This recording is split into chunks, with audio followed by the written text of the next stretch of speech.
ان الحمد للہ والصلاة والسلام علی رسول اللہ اما بعد اعوذ باللہ السمیع العلیم من الشیطان الرجیم من ہمزہ ونفخہ ونفثہ بسم اللہ الرحمن الرحیم وَلَقَدْ يَسَّرْنَا الْقُرْآنَ لِلذِّكْرِ فَهَلْ مِن مُدَّكِرٍ۔ ناظرین محترم، اصلاح میڈیا کے پلیٹ فارم سے علوم القرآن سیریز لے کر بندہ ناچیز حافظ ابو یحییٰ ایک دفعہ پھر آپ کی خدمت میں حاضر ہے۔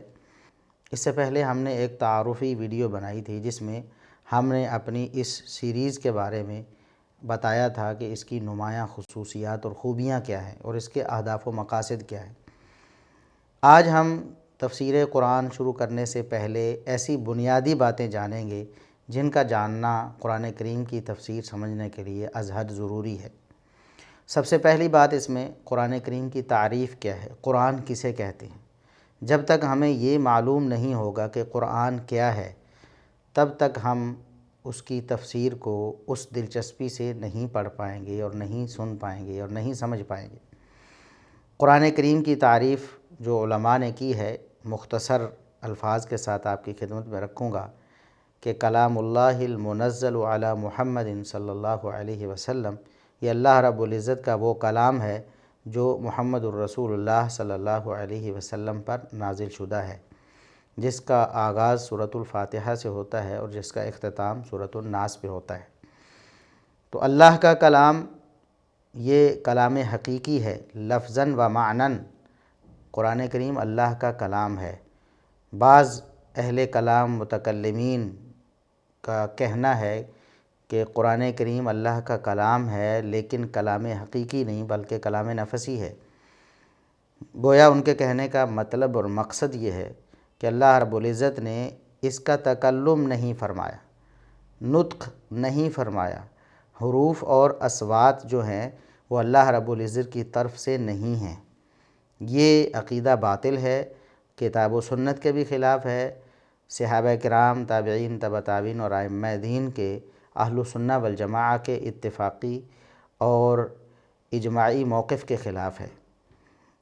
قرآن کریم بھی یہ بتاتا ہے، احادیث بھی بتاتی ہیں، یہ ذرا یہاں تفصیل کا موقع نہیں ہے۔ میں یہاں ایک قول جو امام بخاری رحمہ اللہ تعالیٰ نے سیدنا عبداللہ ابن مسعود رضی اللہ عنہ جو فقہاء صحابہ میں ایک نمایاں حیثیت رکھتے ہیں اور جو مفسرین صحابہ میں بھی نمایاں حیثیت رکھتے ہیں، وہ فرماتے ہیں کہ اذا تکلم اللہ بالوحی سمع اہل السماوات سلسلہ۔ امام بخاری رحمۃ اللہ علیہ نے یہاں شیئن کے الفاظ ذکر کیے ہیں کہ اللہ رب العزت جب وحی کے ساتھ کلام فرماتا ہے تو آسمانوں والے کچھ سنتے ہیں، اور امام ابن خزیمہ رحمہ اللہ تعالیٰ نے اس کو باسند نقل کیا ہے اپنی کتاب التوحید میں، کتاب التوحید کے نام سے انہوں نے کتاب لکھی، تو اپنی سند سے صحیح سند کے ساتھ انہوں نے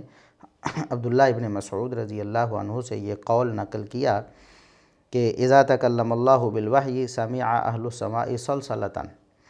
کہ جب اللہ رب العزت وحی کے ساتھ کلام فرماتا ہے تو آسمانوں کے جو فرشتے ہیں، آسمانوں والے ہیں، وہ آواز سنتے ہیں جیسا کہ پتھر پر کوئی زنجیر کھینچنے کی آواز ہوتی ہے، زنجیر کی آواز وہ سنتے ہیں۔ یعنی اللہ رب العزت جب کلام فرماتا ہے تو کلام حقیقی فرماتا ہے، اور قرآن کریم اللہ رب العزت نے حقیقتاً حروف اور اصوات کے ساتھ کلام فرمایا۔ یہی اہل سنہ والجماعہ کا موقف ہے۔ تو اس سے قرآن کریم کی عظمت کا ہمیں اندازہ ہونا چاہیے کہ یہ ایسا کلام ہے جو اللہ رب العزت کا حقیقی کلام ہے۔ خود سب سے پہلے اللہ رب العزت نے اس کو تکلم فرمایا، اور جبریل امین نے اللہ رب العزت سے اسے سنا اور محمد الرسول اللہ صلی اللہ علیہ وسلم تک پہنچایا۔ جو لوگ اس کو کلام نفسی کہتے ہیں ان کے کہنے کا مطلب یہ ہے کہ نعوذ باللہ اللہ رب العزت نے خود تکلم نہیں فرمایا بلکہ اللہ رب العزت نے یہ جبریل امین کے دل میں ڈالا، گویا ان کے بقول یہ الفاظ جو قرآن کریم کے ہیں یہ اللہ رب العزت کے نہیں بلکہ جبریل امین کے ہیں۔ یہ باطل عقیدہ اور نظریہ ہے۔ تو صحیح عقیدہ یہ ہے کہ یہ اللہ رب العزت کا حقیقی کلام ہے، لفظاً و معناً، معنی بھی اللہ کی طرف سے ہے اور لفظ بھی اللہ رب العزت کی طرف سے، الفاظ اللہ رب العزت نے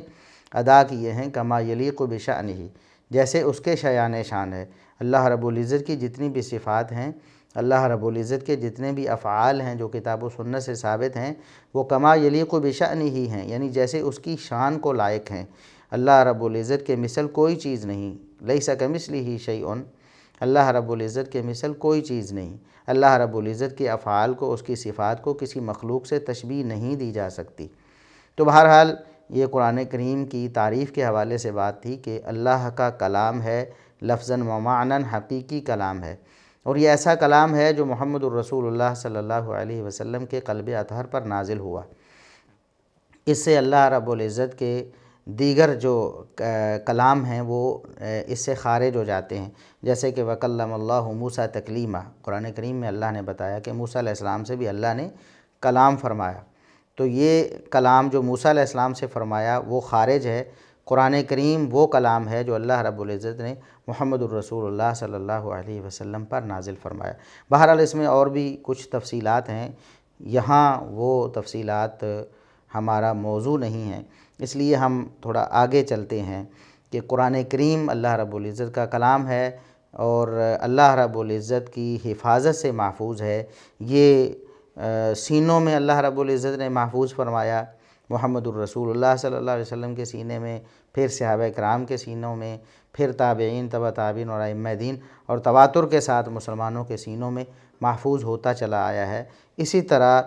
کتابوں لکھی ہوئی صورت میں، کتابی صورت میں بھی اللہ رب العزت نے اس کو محفوظ فرمایا۔ محمد الرسول اللہ صلی اللہ علیہ وسلم بھی جب قرآن نازل ہوتا تو کچھ کاتبین وحی جو آپ نے مقرر کیے تھے صحابہ کرام، ان کی یہ ڈیوٹی تھی کہ وہ لکھ لیا کرتے تھے۔ تو کسی کے پاس کوئی صورت، کسی کے پاس کچھ صورتیں، کسی کے پاس کچھ آیات، اور کسی کے پاس کسی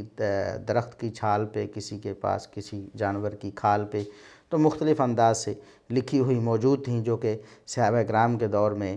جب اسے مدون کیا گیا، یعنی دو گتوں کے درمیان جمع کیا گیا، تو ساری آیات اور ساری صورتیں یکجا ہو کر مسلمانوں کے پاس محفوظ ہو گئیں۔ تو بہرحال یہ بھی ایک تفصیلی موضوع ہے جو کہ ہمارے لیے یہاں زیر بحث نہیں ہے۔ تو قرآن کریم محفوظ ہے اور اس کی حفاظت جو ہے وہ قطعی اور یقینی ہے۔ سوائے روافض کے گروہ کے امت میں کسی نے بھی اس بارے میں اختلاف نہیں کیا۔ ساری امت اس بات پر متفق ہے کہ قرآن کریم تواتر کے ساتھ ہمارے پاس نقل ہو کر آیا ہے اور قطعی اور یقینی ہے، اس میں کسی قسم کی کوئی کمی بیشی واقع نہیں ہوئی۔ جبکہ روافض یہ کہتے ہیں کہ قرآن کریم میں نقص واقع ہو گیا ہے، نعوذ باللہ، یہ اکثر روافض کا نظریہ ہے، جبکہ کچھ اضافے کے بھی قائل ہیں کہ قرآن کریم میں نعوذ باللہ کچھ اضافہ بھی کر دیا گیا ہے، نعوذ باللہ ثم نعوذ باللہ۔ بہرحال مسلمانوں اور مومنوں کا قطعاً یہ موقف نہیں ہے، وہ قرآن کریم کو قطعی اور یقینی اور ہر حوالے سے محفوظ کتاب مانتے ہیں۔ تو اب ہم یہ دیکھتے ہیں کہ قرآن کریم کو سمجھنا کیوں ضروری ہے۔ بطور مسلمان ہم قرآن کریم کو کیوں سمجھیں، قرآن کریم کی تفسیر کیوں پڑھیں؟ تو سب سے پہلے تو قرآن کریم میں اللہ رب العزت نے یہ جو بات ارشاد فرمائی وَلَقَدْ يَسَّرْنَا الْقُرْآنَ لِلذِّكْرِ فَهَلْ مِن مُدَّكِرٍ، کہ ہم نے قرآن کریم کو نصیحت حاصل کرنے کے لیے بہت آسان کر دیا ہے، کوئی ہے جو نصیحت حاصل کرے؟ تو قرآن کریم کو اللہ رب العزت نے نصیحت کے لیے نازل فرمایا ہے۔ تو نصیحت کب حاصل ہوگی؟ جب قرآن کریم کو پڑھا اور سمجھا جائے گا، قرآن کریم کی تفسیر سمجھی جائے گی، تب قرآن کریم کا فہم حاصل ہوگا، اور پھر قرآن کریم سے نصیحت اور عبرت پکڑی جائے گی جو اللہ رب العزت نے اس کا مقصد بتایا ہے۔ تو قرآن کریم کو اللہ رب العزت نے اس حوالے سے آسان فرما دیا ہے، اور پھر یہ بات ارشاد فرما دی ہے کہ کون ہے، کوئی ہے جو اس سے نصیحت حاصل کرنا چاہے، اس سے نصیحت حاصل کرنا بہت آسان ہے۔ تو قرآن کریم کو کیوں سمجھنا ہے؟ اس لیے کہ اللہ رب العزت نے اس کی جو ایک تو نزولی ترتیب ہے، اور ایک ہے ہمارے پاس جو آئی ہے کتابت میں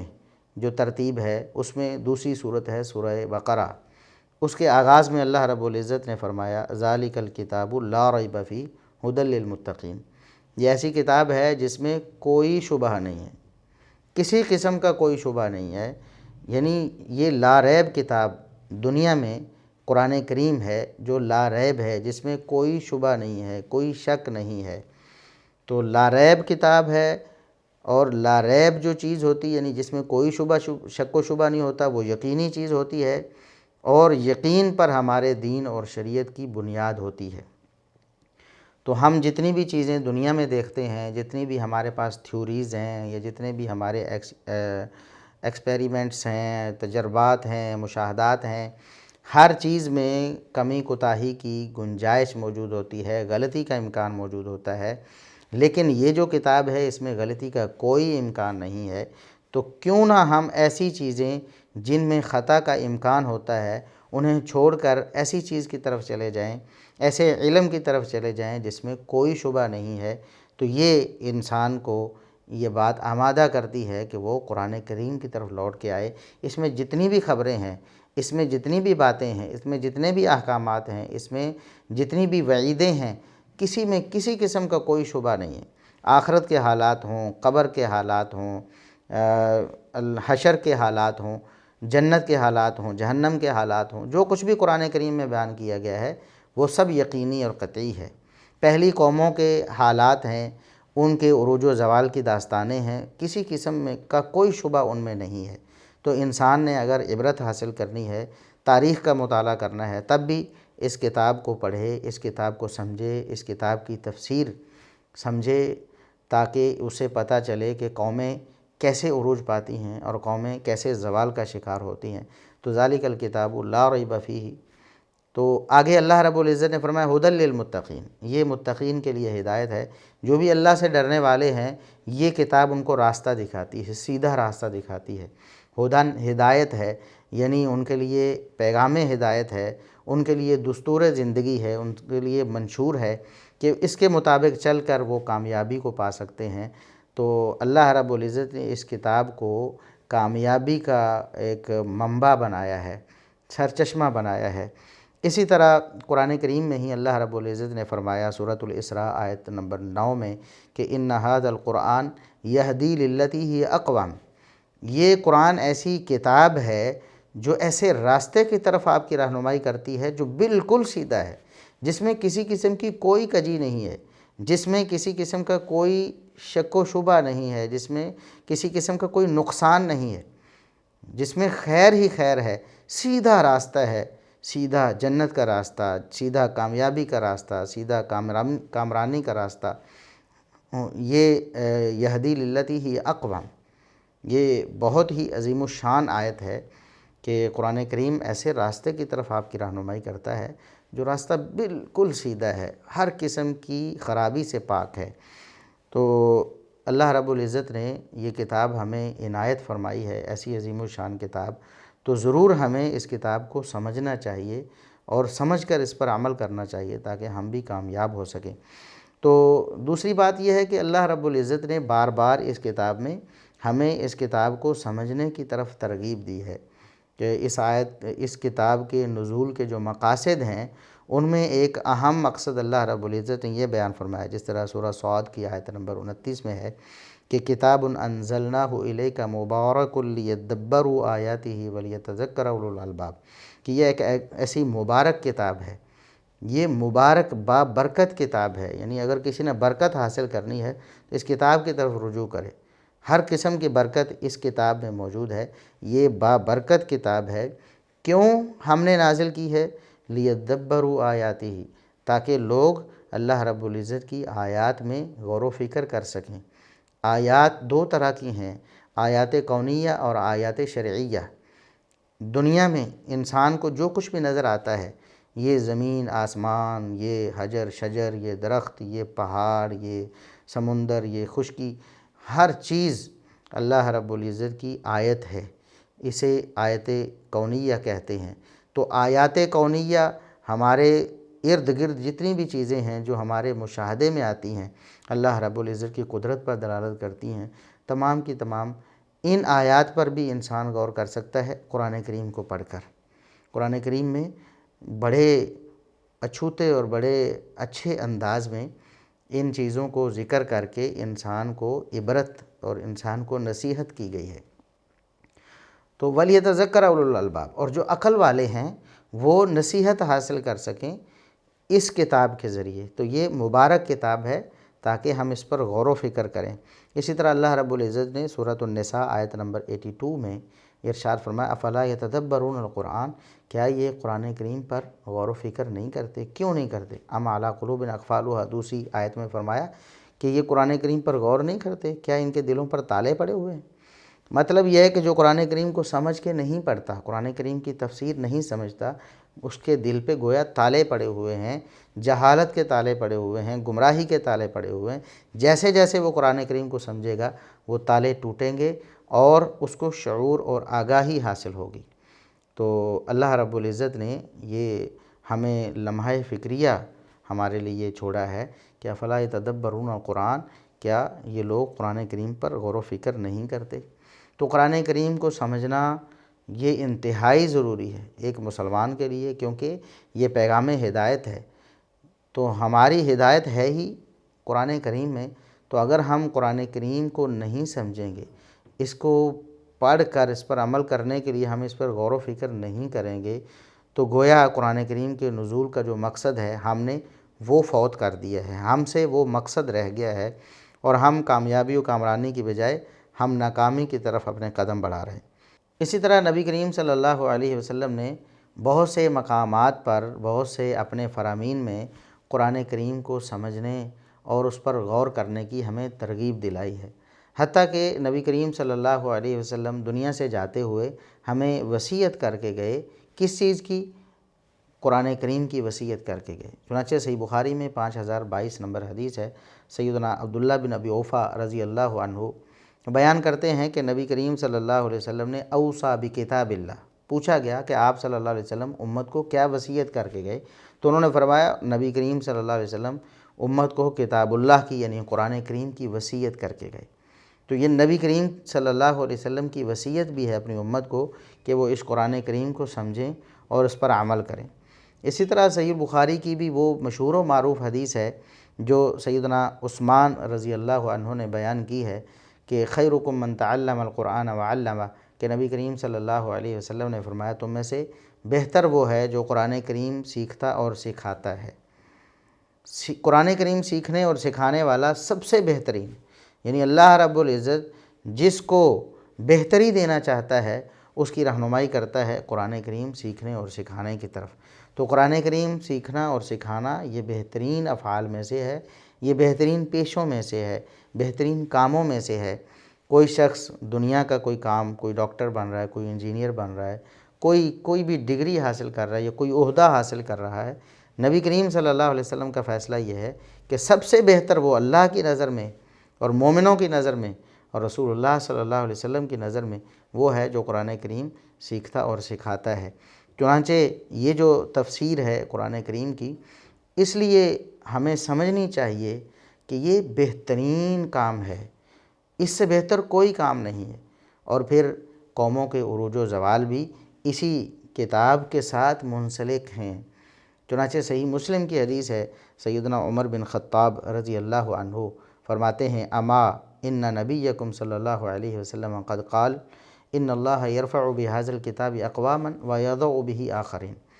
کہ خبردار یاد رکھو ہمارے نبی کریم صلی اللہ علیہ وسلم نے یہ فرمایا ہے۔ کیا فرمایا ہے؟ کہ اللہ رب العزت اس کتاب کے ذریعے قوموں کو ترقی اور عروج دیتا ہے۔ یرفع بہذا الکتاب اقواما، قوموں کو اسی قرآن اسی کتاب کی وجہ سے ترقی دیتا ہے۔ اور ایک مطلب یہ ہے چونکہ مضارع کا صیغہ ہے تو اللہ رب العزت ترقی اور رفعت دے گا قوموں کو اسی قرآن کے ذریعے ویضع بہ آخرین، اور اسی قرآن کو پس پش ڈالنے کی وجہ سے اور اس پر عمل نہ کرنے کی وجہ سے، اسے نہ سمجھنے کی وجہ سے اللہ رب العزت قوموں کو زوال کا شکار کر دیتا ہے، زوال میں مبتلا کر دیتا ہے، اور اللہ رب العزت قوموں کو زوال میں مبتلا کرے گا قرآن کریم پر عمل نہ کرنے کی وجہ سے اور قرآن کریم کو نہ سمجھنے کی وجہ سے۔ تو اس سے ہمیں قرآن کریم کو سمجھنے یعنی قرآن فہمی کے جو فوائد ہیں، اس کی جو اہمیت ہے، اس کی جو فضیلت ہے وہ ہمیں معلوم ہوتی ہے۔ تو اس لیے ہمیں قرآن کریم کو سمجھنے کی طرف آنا چاہیے، ہمیں کچھ وقت روزانہ نکالنا چاہیے۔ یہ جو ہمارا سلسلہ ہے اس کے ساتھ آپ یعنی مستقل طور پر منسلک ہو جائیں کہ جب بھی کوئی قرآن کریم کی تفسیر آتی ہے، کسی آیت کی، کسی سورت کی، تو فوراً اس کو سنیں اور اس پر عمل کرنے کی کوشش کریں۔ اب ہم ایک اور بات یہاں جو ذکر کرنے چاہتے ہیں، جو ہمارے اس علوم القرآن سیریز کی مبادیات میں سے ہے، یعنی بنیادی بات ہے کہ قرآن کریم کی تفسیر میں بہت زیادہ احتیاط کرنا ایک مسلمان پر لازم ہے۔ کیوں؟ اس لیے کہ قرآن کریم کی تفسیر کا مطلب کیا ہے؟ یعنی ہم یا کوئی بھی قرآن کریم کی تفسیر کرنے والا وہ اللہ رب العزت کی ترجمانی کرنا چاہتا ہے، لوگوں کو بتانا چاہتا ہے کہ اللہ یوں فرماتا ہے۔ ظاہر ہے کہ ایک شخص قرآن کریم پڑھا رہا ہے، قرآن کریم سمجھا رہا ہے، اس کی تفسیر لوگوں کے سامنے پیش کر رہا ہے، تو وہ یہ کہہ رہا ہے کہ میں آپ کو وہ بتا رہا ہوں جو اللہ نے فرمایا ہے۔ تو اگر وہ قرآن کریم کی تفسیر ایسے انداز میں کر دے گا جو غلط ہے، جو اللہ رب العزت کی مراد نہیں ہے، لوگوں کو وہ بتائے گا کہ یہ اللہ کی مراد ہے، تو یہ بہت بڑا جرم ہے اللہ رب العزت کے ہاں۔ اللہ رب العزت نے اس کو شرک کے ساتھ برابر کر کے قرآن کریم میں ذکر کیا ہے۔ چنانچہ اللہ رب العزت نے فرمایا حرم ربی الفواحش ما ظہر منها وما بطن والاثم والبغي بغیر الحق وان تشركوا بالله ما لم ينزل به سلطانا وان تقولوا علی اللہ ما لا تعلمون۔ اے نبی آپ اعلان کر دیں کہ میرے رب نے فواحش کو بھی حرام قرار دیا ہے، جتنی بھی فواحش ہیں وہ ظاہری ہوں باطنی ہوں، ان کو حرام قرار دیا ہے، اور اللہ کے ساتھ شرک کو حرام قرار دیا ہے، اور اسی طرح اللہ رب العزت نے حرام قرار دیا ہے وَأَن تَقُولُوا عَلَى اللَّهِ مَا لَا تَعْلَمُونَ، اللہ رب العزت کے ذمے ایسی بات لگا دینا جس کا علم تمہارے پاس نہیں ہے، یعنی جس کی دلیل تمہارے پاس نہیں، تم اپنی طرف سے یہ کہہ دو کہ اللہ نے یوں فرمایا ہے یا اللہ کا یوں کہنا ہے یا اللہ کی یہ مراد ہے، تو یہ اللہ رب العزت کے بارے میں ایسی بات کہنا ہے جس کا آپ کے پاس علم نہیں ہے، یعنی اس کے بارے میں آپ کو وحی نہیں آئی، آپ نے اپنی طرف سے اللہ رب العزت کی طرف ایک بات منسوب کر دی ہے، تو یہ انتہا درجے کی حرام چیز ہے، یہ انتہا درجے کی حرام بات ہے کہ آپ اللہ رب العزت کی طرف وہ چیز منسوب کر دیں جو اللہ رب العزت نے نہیں کہی ہے۔ اس کی قباحت کا اندازہ یوں بھی لگائیں کہ نبی کریم صلی اللہ علیہ وسلم کی طرف ایسی بات منسوب کرنا جو آپ صلی اللہ علیہ وسلم نے نہیں کی یا نہیں فرمائی یا آپ صلی اللہ علیہ وسلم سے ثابت نہیں ہے، من کذب علی متعمدا فلیتبوأ مقعدہ من النار، نبی کریم صلی اللہ علیہ وسلم نے فرمایا جو مجھ پر جان بوجھ کر جھوٹ باندھ دیتا ہے وہ اپنا ٹھکانہ جہنم سمجھے۔ تو جب نبی کریم صلی اللہ علیہ وسلم کی طرف جھوٹی بات منسوب کرنا اتنا بڑا جرم ہے، تو اللہ احکم الحاکمین، اللہ احسن الخالقین کی طرف ایسی بات منسوب کرنا جو اللہ رب العزت نے نہیں کہی ہے وہ کتنا بڑا جرم ہوگا، اس کا اندازہ آپ خود لگا لیں۔ تو تفسیر کرنے والا شخص وہ اللہ رب العزت کے ذمے بات لگا رہا ہوتا ہے، اگر تو واقعی قرآن کریم میں اللہ رب العزت کی وہی مراد ہے جو وہ بیان کر رہا ہے تو تب تو فابیہا، بالکل ٹھیک ہے، اچھی بات ہے، لیکن اگر قرآن کریم میں اللہ رب العزت کی وہ مراد نہ ہوئی جو وہ بیان کر رہا ہے تو پھر اتنا بڑا جرم وہ کر رہا ہے کہ اس کا جرم اللہ رب العزت کے ہاں قابل معافی نہیں ہے، بہت بڑا جرم ہے۔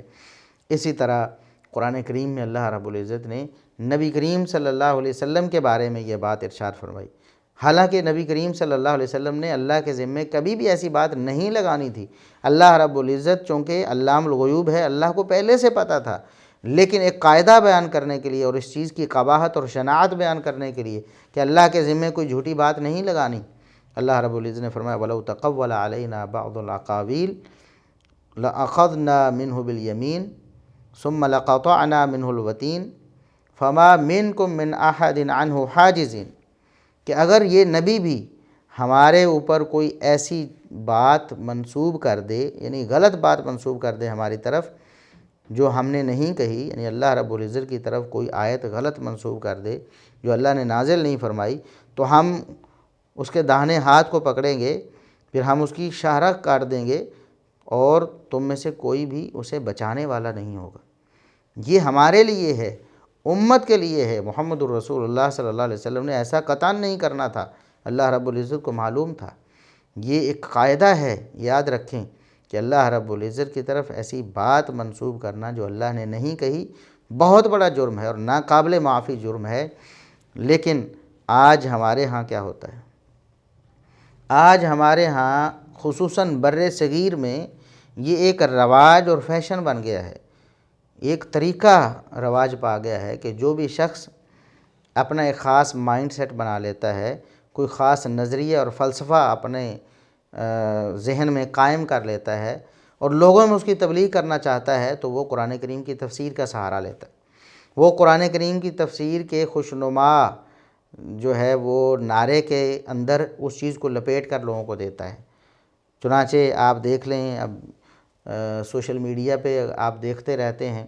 کہ قیامت آنے کی تاریخیں لوگ دے رہے ہوتے ہیں کہ 2020 کو قیامت، 2022 کو، فلاں کو قیامت قائم ہونے کی تاریخیں دے رہے ہوتے ہیں لوگ، اور ان میں سے کئی ایسے ہوتے ہیں جو قرآن کریم کی تفسیر بیان کرتے ہوئے کوئی آیت پڑھ کر اس سے ایک نتیجہ کشید کر رہے ہوتے ہیں اور پھر لوگوں کو بتا رہے ہوتے ہیں جی قیامت اس وقت قائم ہونے والی ہے، اس وقت قائم ہونے والی ہے۔ اسی طرح جو قیامت کی قرب قیامت کی نشانیاں ہیں، جیسا کہ دجال ہے، یاجوج ماجوج وغیرہ ہے، ان کو ایک مذاق بنا لیا گیا ہے، اپنی نفسانی خواہشات میں کی بھینٹ چڑھا کر ان کو ایک مذاق بنا دیا گیا ہے۔ کوئی اس کی کوئی تفسیر کر رہا ہے، کوئی اس کی کوئی کر رہا ہے۔ یاد رکھیں کہ یاجوج ماجوج کا ذکر قرآن میں ہے، اور قرآن کریم کی ایسی تفسیر کرنا جو غلط ہے، جو اللہ کی مراد نہیں ہے، یہ اپنے آپ کو ہلاکت اور تباہی میں ڈالنے کی کے مترادف ہے اور اللہ رب العزت کے ہاں بہت بڑا جرم ہے۔ اور آج ہمارے ہاں خصوصاً عرب ممالک کے بارے میں، خصوصاً پاکستان کے بارے میں جو واقعات اور حالات سیاسی طور پر رونما ہو رہے ہوتے ہیں، ان کو بھی قرآن کریم کی تفسیر بنا کر لوگ اپنے ان پر تجزیے پیش کر رہے ہوتے ہیں اور ان پر پیش گوئی جو ہے ان کے بارے میں قرآن کریم کی تفسیر بنا کر پیش کر رہے ہوتے ہیں کہ یہ جو ابھی چند سالوں میں یہ ہونے والا ہے، دیکھو قرآن کی آیت یہ کہتی ہے، وہ حدیث یہ کہتی ہے، 2022 میں یہ ہو جائے گا، 2025 میں یہ ہو جائے گا، اور 10 سال بعد یہ ہو جائے گا، جی 15 سال 20 سال بعد یہ ہو جائے گا۔ ایسا ہمارے ہاں عام ہے۔ تو یہ ایک بہت بڑا فتنہ ہمارے ہاں رونما ہو گیا ہے کہ قرآن کریم کی تفسیر کے ساتھ کھلواڑ کیا جا رہا ہے۔ قرآن کریم کی تفسیر کو بازیچہ اطفال بنا دیا گیا ہے۔ جس شخص کا دل چاہتا ہے وہ قرآن کریم پر ہاتھ صاف کرتا ہے، نعوذ باللہ، اس کی تفسیر اپنی طرف سے کر کے لوگوں میں یہ تاثر دینے کی کوشش کر رہا ہوتا ہے کہ یہ اللہ کا فرمان ہے، اللہ رب العزت کی یہ مراد ہے۔ اندازہ کریں کتنی ایسی پیش گوئیاں جھوٹ ثابت ہو گئیں ان مفکرین کی، ان نام نہاد مفسرین کی، جو لوگوں کو تاریخ دے رہے ہوتے ہیں، سال بتا رہے ہوتے ہیں کہ اتنے سال بعد یہ ہو جائے گا، دیکھو یہ فلاں ہو گیا، یہ فلاں واقعہ ہے، اس کی طرف قرآن نے اشارہ کیا، یہ فلاں واقعہ ہے، اس کی طرف حدیث نے اشارہ کیا ہے، لہٰذا وہ حالات بن گئے ہیں، اب گویا عیسیٰ علیہ السلام آیا ہی چاہتے ہیں، اب عیسیٰ علیہ السلام چند سالوں بعد آنے والے ہیں، اب مہدی کا ظہور ہونے والا ہے، اب یہ ہونے والا ہے، اب وہ ہونے والا ہے، اور اس میں قرآن کریم کو وہ آڑ بنا کر یہ سارے نظریات ان کی تبلیغ کر رہے ہوتے ہیں۔ آپ اندازہ کریں کہ ایک شخص یہ سمجھ رہا ہوتا ہے، عام شخص جو ہے وہ یہ سمجھ رہا ہوتا ہے کہ جو کچھ یہ مفسر صاحب بتا رہے ہیں، یہ تفسیر قرآن کا لیکچر دینے والے یہ حضرت صاحب بتا رہے ہیں، اللہ رب العزت کی یہ مراد ہے۔ کل کو وہ پیش گوئی جھوٹی ثابت ہو جاتی ہے، وہ اس کی بتائی ہوئی بات پوری نہیں ہوتی جو اس نے تفسیر بنا کر یا تفسیر کے اندر داخل کر کے لوگوں کو بتائی ہے، تو کتنے لوگ ایسے ہوں گے جو دین سے بیزار ہو جائیں گے، یہ سمجھ لیں گے نعوذ باللہ کہ اللہ رب العزت کا فرمان سچ ثابت نہیں ہوا، کیونکہ انہوں نے تو تفسیر کو اللہ رب العزت کی کے فرامین کی ترجمانی سمجھ کر لیا ہوگا۔ تو کئی لوگ دین بیزار ہو جائیں گے اور ان کے الحاد کا سبب ایسے نام نہاد مفسرین و مفکرین بنیں گے۔ لہٰذا قرآن کریم کے حوالے سے، اس کی تفسیر کے حوالے سے بہت زیادہ احتیاط لازم ہے۔ اسی طرح آپ دیکھیں گے کہ کئی لوگ جو ہیں کفریہ اور شرکیہ عقائد جو ہیں ان کی تبلیغ قرآن کریم کی آیات کی تفسیر میں ڈال کر لوگوں کو کر رہے ہوتے ہیں۔ مثلا وحدت الوجود جیسے کفریہ شرکیہ عقیدے کی ترویج بھی قرآن کریم کی آیات کو آڑ بنا کر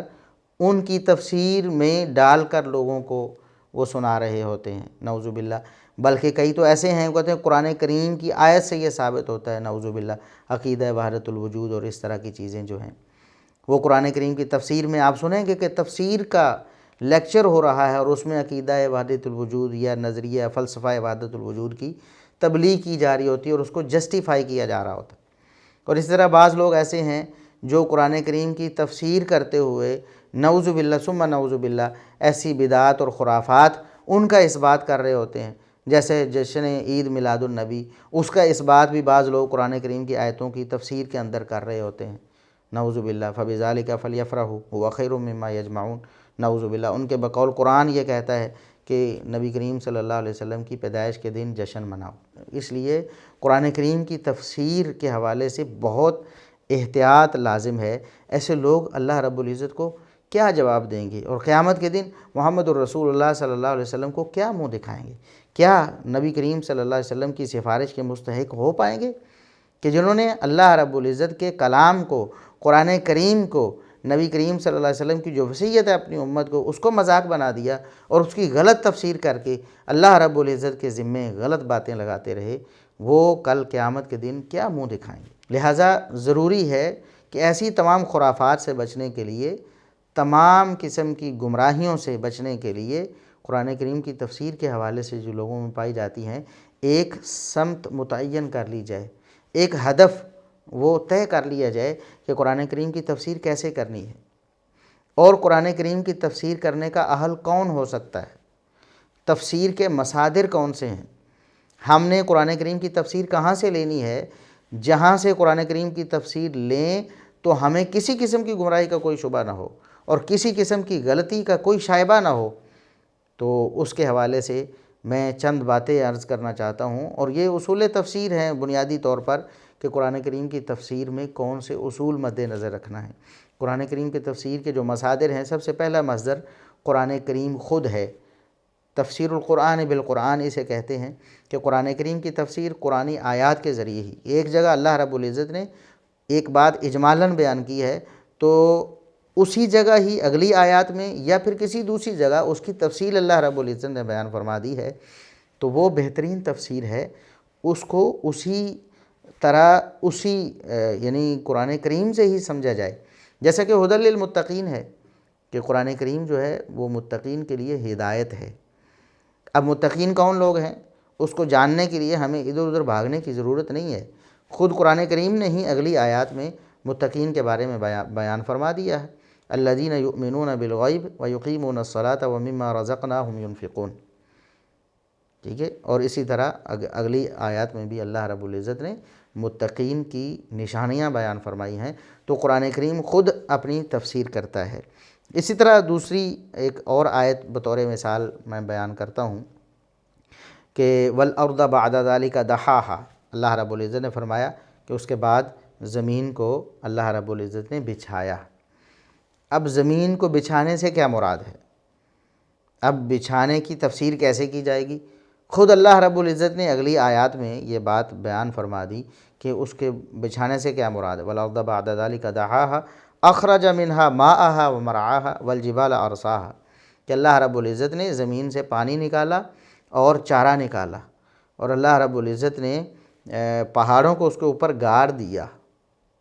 ٹھیک ہے، پہاڑوں کو زمین کے اوپر گاڑ دیا۔ تو یہ اللہ رب العزت نے زمین کو بچھانے کی خود تفسیر فرما دی ہے، اسے تفسیر القرآن بالقرآن کہتے ہیں۔ تو قرآن کریم کی تفسیر، قرآن کریم خود متکلم اپنے کلام کی جو وضاحت فرماتا ہے کوئی دوسرا نہیں کر سکتا، متکلم خود وضاحت فرمائے اس سے بڑی کوئی وضاحت نہیں، تو اللہ رب العزت خود متکلم ہے، جب وہ اپنے کلام کی خود وضاحت فرمائے تو سب سے بہترین تفسیر وہی ہے۔ اور اس کے بعد تفسیر القرآن بالحدیث النبوی، کہ قرآن کریم کی تفسیر نبی کریم صلی اللہ علیہ وسلم کی احادیث سے۔ تو نبی کریم صلی اللہ علیہ وسلم کی بنیادی اور منصبی ذمہ داری یہ تھی کہ آپ اللہ رب العزت کی وحی کی تبیین لوگوں کو کر دیں، اس کی تفصیل سمجھا دیں لوگوں کو، اس کی وضاحت کر دیں، جیسا کہ سورہ نحل میں اللہ رب العزت نے فرمایا وَأَنزَلْنَا إِلَيْكَ الذِّكْرَ لِتُبَيِّنَ لِلنَّاسِ مَا نُزِّلَ إِلَيْهِمْ وَلَعَلَّهُمْ يَتَفَكَّرُونَ، اے نبی ہم نے قرآن آپ پر اس لیے نازل فرمایا تاکہ آپ لوگوں کی طرف جو وحی نازل کی گئی اس کی وضاحت کر دیں۔ جب آپ صلی اللہ علیہ وسلم وضاحت کریں گے تو وَلَعَلَّهُمْ يَتَفَكَّرُونَ، پھر اس پر وہ غور و فکر بھی کر سکیں گے۔ تو قرآن کریم پر غور و فکر کرنے کی بنیاد یہ بھی ہے کہ نبی کریم صلی اللہ علیہ وسلم کی احادیث کو دیکھا جائے۔ آپ صلی اللہ علیہ وسلم کی احادیث میں قرآن کریم کی بہت زیادہ آیات کی تفسیر موجود ہے۔ جیسا کہ ہم قرآن کریم میں یہ پڑھتے ہیں، سورہ توبہ میں اللہ رب العزت نے فرمایا کہ ہم نے اللہ رب العزت نے جب سے زمین و آسمان کو پیدا کیا ہے تو اللہ رب العزت نے سال کے 12 مہینے بنائے ہیں، 12 اسلامی مہینے، ان میں سے 4 حرمت والے ہیں، منہا اربعۃ حرم، 4 حرمت والے۔ اب جو لوگ رسول اللہ صلی اللہ علیہ وسلم کی احادیث سے رہنمائی نہیں لیتے، اس سے تفسیر نہیں سمجھتے، وہ ٹامک ٹوئیوں میں پڑے ہوئے، کوئی کہتا ہے فلاں 4 مہینے، کوئی کہتا ہے فلاں 4 مہینے، کوئی کہتا ہے فلاں 4 مہینے، کوئی کہتا ہے حج والے جو مہینے ہیں وہ مہینے ہیں، تو کوئی کچھ کہتا ہے، کوئی کچھ کہتا ہے۔ جو احادیث کو نہیں مانتے وہ اضطراب کی کیفیت میں ہیں، وہ اختلاف میں پڑے ہوئے ہیں، جبکہ رسول اللہ صلی اللہ علیہ وسلم نے خود اس کی وضاحت فرما دی اللہ رب العزت کی وحی سے، اللہ کی تعلیم سے۔ چنانچہ صحیح بخاری کی حدیث ہے، نبی کریم صلی اللہ علیہ وسلم نے فرمایا ان الزمان قد استدار کہیئتہ یوم خلق اللہ السماوات والارض منہا اربعۃ حرم، کہ جب سے زمین و آسمان اللہ رب العزت نے بنائے تھے تو 12 مہینے بنائے تھے، اس میں سے 4 حرمت والے تھے۔ تو وہ جو لوگ تھے کفار، انہوں نے مہینوں کی ترتیب اپنی خواہشات نفسانی کے مطابق بدل رکھی تھی، ہر سال بدلتے رہتے تھے، تو وہ ترتیب تو گویا معدوم ہو چکی تھی جو اصلی ترتیب تھی۔ تو نبی کریم صلی اللہ علیہ وسلم کو اللہ نے بتایا کہ حجۃ الوداع کے سال وہ ترتیب اصلی حالت میں واپس آ گئی ہے، جس طرح اللہ رب العزت نے جو ترتیب لگائی تھی زمانے کی تخلیق کے وقت، ماہ و سال جیسے بنائے تھے، اسی ترتیب کے مطابق اب ہو گئے ہیں۔ تو آپ صلی اللہ علیہ وسلم نے فرمایا کہ جو 4 مہینے حرمت والے ہیں وہ کون سے ہیں؟ فرمایا ثلاث متوالیات، 3 مہینے مسلسل یعنی پے در پے ہیں، ان کے درمیان کوئی وقفہ نہیں ہے، ذوالقعدہ تھی و ذوالحجہ تھی والمحرم، ذوالقعدہ ہے، ذوالحجہ ہے اور محرم ہے، اور ایک مہینہ وہ ذرا درمیان میں پڑتا ہے، ہٹ کر ہے، وہ رجب مضر الذی بین جمادہ و شعبان، اور رجب ہے جو جمادہ اور شعبان کے درمیان ہے وہ مہینہ۔ تو 4 مہینے حرمت والے نبی کریم صلی اللہ علیہ وسلم نے قرآن کریم کی تفسیر کر دی۔ اس کو کہتے ہیں تفسیر القرآن بالحدیث النبوی۔ تو نبی کریم صلی اللہ علیہ وسلم قرآن کریم کی تفسیر کرتے ہیں۔ اسی طرح قرآن کریم میں اللہ رب العزت نے فرمایا للذین احسنوا الحسنی وزیادہ، جن لوگوں نے نیکی کی ہے دنیا میں، نیکی کے کام کرتے رہے ہیں، ان کے لیے اچھائی ہی، بدلے میں اچھائی ہے، یعنی اس کی تفسیر جنت ہے، وزیادہ، اور ایک زائد چیز بھی ہے۔ اب اس کی تفسیر کیا ہے؟ یہ زائد چیز کون سی ہے؟ نیکوکاروں کو اللہ رب العزت جنت دے دے گا، اور ایک زائد چیز کیا عنایت فرمائے گا؟ تو محمد الرسول اللہ صلی اللہ علیہ وسلم نے اس کی تفسیر فرمائی۔ چنانچہ یہ آیات پڑھیں اللہ کے رسول صلی اللہ علیہ وسلم نے ایک موقع پہ، وہ حدیث آپ ذرا سماعت فرمائیں کہ نبی کریم صلی اللہ علیہ وسلم نے فرمایا کہ جب جنت والے جنت میں داخل ہو جائیں گے تو اللہ رب العزت فرمائیں گے کہ تریدون شیئا ازیدکم، کیا تمہیں کوئی زائد چیز بھی چاہیے، کچھ زیادہ بھی چاہیے آپ کو، جنت سے زیادہ بھی چاہیے؟ تو آگے سے جنتی عرض کریں گے کہ اے اللہ تم نے کون سی نعمت ہمیں نہیں دی، کیا ہمارے چہرے تم نے سفید نہیں کر دیے؟ یعنی ہمیں نیکوکار ہی دنیا کو دکھایا، قیامت کے دن بھی ہمیں نیکوکاروں کی صفوں میں شامل کیا اور ہمارے چہرے سفید ہو گئے، اور جو مجرم تھے ان کے چہرے سیاہ ہو گئے۔ تو سب سے پہلا احسان تو یہ ہوا کہ روز محشر کے میدان میں ہی ہمارے چہرے تو نے سفید کر دیے، یعنی ہمیں کامیاب بنا دیا دنیا کی نظروں کے سامنے بھی۔ اور پھر کیا تو نے ہمیں جنت میں داخل نہیں کر دیا؟ کیا تم نے ہمیں جہنم سے آزاد نہیں کر دیا؟ تو ساری نعمتیں تو اے اللہ ہمیں آپ نے دے دی ہیں، اب زیادہ کیا آپ نے دینا ہے؟ تو پھر رسول اللہ صلی اللہ علیہ وسلم نے فرمایا فیکشف الحجاب، اللہ رب العزت حجاب اٹھائے گا، پردہ دور کرے گا جو مخلوق اور خالق کے درمیان ہوگا، تو جنتیوں کے درمیان اور اللہ رب العزت کے درمیان۔ تو اللہ رب العزت کا دیدار کریں گے جنتی اس وقت، تو وہ ان کی کیفیت یہ ہوگی، اور خود رسول اللہ صلی اللہ علیہ وسلم فرماتے ہیں کہ جنتیوں کو اس طرح کی کوئی نعمت نہیں ملی، یعنی جنت سے بھی بڑی نعمت وہ اللہ رب العزت کا دیدار ہوگا۔ پھر رسول اللہ صلی اللہ علیہ وسلم نے اس آیت کی تلاوت فرمائی، للذین احسنوا الحسنی وزیادہ، نیکوکاروں کو جنت بھی ملے گی اور زائد بھی ملے گا۔ تو زائد رسول اللہ صلی اللہ علیہ وسلم کی تفسیر میں آپ نے بتایا کہ زائد سے مراد اللہ رب العزت کا دیدار ہے، جو اہل جنت کو ہوگا، جنتیوں کو اللہ کا دیدار ہوگا۔ تو قرآن کریم کی تفسیر رسول اللہ صلی اللہ علیہ وسلم کی احادیث سے ہوتی ہے، اور اس کی بے شمار مثالیں ہیں، اور جب آپ تفسیر پڑھیں گے تو انشاءاللہ آپ کے سامنے وہ مثالیں پے در پے آتی چلی جائیں گی کہ رسول اللہ صلی اللہ علیہ وسلم نے صحابہ کرام کو آیات کی تفسیر سکھائی، کیا مراد ہے اللہ رب العزت کی۔ تو سب سے بہترین تفسیر اللہ رب العزت نے خود جو بیان فرمائی، اپنے قرآن میں بیان فرما دی، یا اپنے نبی کریم صلی اللہ علیہ وسلم کی زبانی بیان فرما دی، یعنی حدیث کے ذریعے، یہ سب سے بہترین تفسیر ہے، اس جیسی کوئی تفسیر ہو ہی نہیں سکتی۔ تو جو شخص قرآن کی تفسیر قرآن کے ساتھ کرے گا اور قرآن کی تفسیر حدیث کے ساتھ کرے گا، یقیناً اس کی تفسیر میں کوئی غلطی اور کوئی خطا نہیں ہو سکتی، اس کی تفسیر یقینی اور قطعی ہوگی، اور اس میں کوئی شبہ نہیں ہوگا، اور اس کی تفسیر بالکل درست ہوگی۔ لہٰذا ایک تفسیر کرنے والے شخص کو قرآن و سنت پر عبور حاصل ہونا، یا کم از کم قرآن و سنت کے مآخذ اور مصادر تک رسائی ہونا لازم ہے، تاکہ وہ ڈھونڈ سکے کہ اللہ رب العزت نے کیا تفسیر کی ہے اور محمد الرسول اللہ صلی اللہ علیہ وسلم نے کیا تفسیر کی ہے۔ اس کے بعد ہے صحابہ کرام کے اقوال کے ساتھ تفسیر۔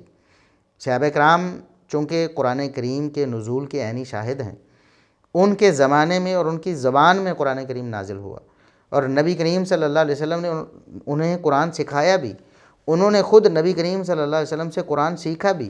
خود نبی کریم صلی اللہ علیہ وسلم سے سوال بھی کیے کہ اللہ کے رسول، اللہ رب العزت اس فرمان سے کیا مراد ہے، اللہ رب العزت ہمیں کیا فرمانا چاہتے ہیں۔ تو نبی کریم صلی اللہ علیہ وسلم ان کو تفسیر کر کے سمجھاتے رہے۔ چنانچہ قرآن کے ساتھ اور قرآن کی حدیث کے ساتھ تفسیر کے بعد صحابہ کرام کی تفسیر سب سے زیادہ اتھینٹک ہے، سب سے زیادہ معتمد ہے، سب سے زیادہ مستند ہے کہ اس کی طرف رجوع کیا جائے۔ کسی کی انسان کی تفسیر نبی کریم صلی اللہ علیہ وسلم اور صحابہ کرام کی تفسیر سے اچھی نہیں ہو سکتی، چاہے وہ انسان کتنا ہی بڑا دانشور کیوں نہ ہو، چاہے انسان کتنا ہی بڑا پڑھا لکھا کیوں نہ ہو، چاہے اس نے دنیا جہان کی کتنی ہی زیادہ سیر کیوں نہ کر لی ہو، اللہ اور اس کے رسول صلی اللہ علیہ وسلم سے زیادہ معتبر تفسیر نہیں کر سکتا۔ اور رسول اللہ صلی اللہ علیہ وسلم سے براہ راست تفسیر سیکھنے والے صحابہ کرام، ان کی تفسیر سب سے زیادہ معتمد ہے۔ اور بہت ساری ایسی مثالیں ہیں کہ امت تو صحابہ کرام کے دور میں ہی، یعنی تابعین میں سے کچھ لوگ غلطی کا شکار ہونے لگے، تو صحابہ کرام نے اصلاح فرمائی کہ قرآن کریم کی تفسیر تو یہ ہے، تم نے جو سمجھ لیا وہ غلط ہے۔ اور اگر صحابہ کرام نہ سمجھاتے اور امت صحابہ کرام سے نہ سمجھتی تو گمراہی میں پڑ جاتی۔ چنانچہ صحیح بخاری کی حدیث ہے، سیدہ عائشہ رضی اللہ عنہا کے پاس ان کے بھانجے عروہ بن زبیر رحمہ اللہ تعالی آئے۔ یہ تابعی ہیں عروہ بن زبیر، سیدہ عائشہ رضی اللہ عنہا کے بھانجے ہیں۔ تو کہنے لگے کہ یہ جو آیت ہے، ان الصفا والمروۃ من شعائر اللہ فمن حج البیت او اعتمر فلا جناح علیہ ان یطوف بہما، اس آیت سے کیا یہ ثابت نہیں ہوتا کہ صفا اور مروہ کی جو سعی ہے یہ فرض نہیں ہے، بلکہ کوئی کر لے تو کوئی گناہ نہیں ہے؟ یہی اللہ رب العزت نے فرمایا کہ تم پر کوئی گناہ نہیں اگر تم صفا مروہ کا طواف کر لو، تو یہ طواف جو ہے یہ فرض نہیں ہے۔ مجھے یوں لگتا ہے کہ کوئی کر لے تو چلو ٹھیک ہے، نہ کرے تو پھر بھی ٹھیک ہے۔ سیدہ عائشہ رضی اللہ عنہا نے پھر اصلاح فرمائی اور فرمایا کہ اگر یہ ہوتا نا کہ صفا مروہ کا طواف یا سعی نہ کرنا کوئی جرم نہیں ہے، تو پھر الفاظ اور ہوتے۔ یہ دراصل اللہ رب العزت نے جو کلام نازل فرمایا ہے اس کا محل یہ ہے، شان نزول یہ ہے کہ جو لوگ اس دور میں کفار مکہ تھے وہ طواف بتوں کا کرتے تھے، وہاں انہوں نے بت نصب کر رکھے تھے۔ تو اس لیے جب مسلمان لوگ ہوئے صحابہ کرام، تو جب نئے نئے مسلمان ہوئے تو انہیں بڑا عجیب لگا کہ یہاں تو ہمارے جو بزرگ ہیں، یا ہم حالت جاہلیت میں یا ہم حالت کفر میں بتوں کے طواف کرتے تھے، لہٰذا ہمیں تو پھر یہاں طواف نہیں کرنا چاہیے۔ تو پھر اللہ رب العزت نے اس کی اصلاح فرمائی کہ نہیں وہ جو معاملہ تھا جو کفار مکہ نے بنا لیا یا تم دور جاہلیت میں جو کرتے رہے وہ اللہ رب العزت نے ختم فرما دیا ہے۔ یہ تو اللہ کے شعائر ہیں، ان الصفا والمروہ من شعائر اللہ، صفا مروہ تو اللہ کے شعائر ہیں۔ جو بت نصب کیے تھے وہ غلطی تھی، بتوں کا طواف جرم تھا، صفا مروہ تو اللہ کے شعائر میں سے ہیں، ان کا طواف جرم نہیں ہے۔ تو اللہ رب العزت نے دراصل اس کنسیپٹ کی نفی فرمائی تھی، نہ کہ اس آیت سے یہ سمجھ لینا کہ صفا مروہ کا طواف جو ہے وہ ضروری نہیں ہے۔ تو صحابہ کرام یعنی سیدہ عائشہ رضی اللہ عنہا جو صحابیہ ہیں، نبی کریم صلی اللہ علیہ وسلم کی زوجہ محترمہ ہیں، انہوں نے تفسیر فرما کر امت کو گمراہی سے بچایا۔ عروہ بن زبیر رحمہ اللہ تعالی بات کو سمجھے اور انہیں اپنی غلطی کا احساس ہوا کہ میں قرآن کریم کی تفسیر جو سمجھنے لگا تھا کتنی غلط تھی۔ اسی طرح سیدنا انس رضی اللہ عنہ سے بھی صحیح بخاری میں ہی یہ بات ثابت ہے کہ ان سے پوچھا گیا کہ کیا صفا مروہ کے بارے میں جو آیت ہے کوئی گناہ نہیں ان کا طواف کرنے پر، کیا آپ لوگ اس کو کوئی گناہ سمجھتے تھے تب یہ آیت نازل ہوئی؟ انہوں نے کہا ہاں، ہم اس کو جب مسلمان ہوئے ہیں اس کو ہم گناہ ہی سمجھتے تھے، کیونکہ وہاں تو بت نصب کیے ہوئے تھے پہلے، تو چنانچہ ہمیں لگا کہ جس طرح بتوں کا طواف جرم ہے، اب صفا مروہ جو ہے چونکہ بت وہاں نصب کیے گئے تھے وہاں راستوں میں، لہٰذا صفا مروہ کا طواف بھی جرم ہوگا، ہم اس کو پسند نہیں کرتے تھے۔ پھر اللہ رب العزت نے یہ آیت نازل فرمائی۔ تو قرآن کریم کی تفسیر جو صحابہ اکرام کریں وہ تمام انسانوں میں سے زیادہ معتبر ہے۔ ایک اللہ اور اس کے رسول صلی اللہ علیہ وسلم کی تفسیر ہے جو اللہ کی وحی سے ہے، چاہے وہ قرآن کریم کے الفاظ سے ہو چاہے رسول اللہ صلی اللہ علیہ وسلم کی احادیث سے ہو، وہ اللہ کی وحی سے ہے وہ تفسیر۔ اور اس کے بعد انسانوں میں سے سب سے معتبر تفسیر صحابہ کرام رضوان اللہ علیہ مجمعین کی ہے، جن کے سامنے قرآن نازل ہوا، وہ حالات و واقعات ان کا مشاہدہ کر رہے تھے کہ قرآن کریم کیوں نازل ہوا، قرآن کریم کے نزول کا مقصد کیا تھا، اس آیت کا شان نزول کیا ہے، یا پھر رسول اللہ صلی اللہ علیہ وسلم نے انہیں سمجھایا یا انہوں نے رسول اللہ صلی اللہ علیہ وسلم سے خود سمجھا کہ اس آیت کا مقصد کیا ہے۔ جیسا کہ عبداللہ ابن مسعود رضی اللہ عنہ وہ فرماتے ہیں کہ مجھے اگر پتہ چل جائے نا کہ مجھ سے بھی کوئی بڑا عالم ہے قرآن کریم کی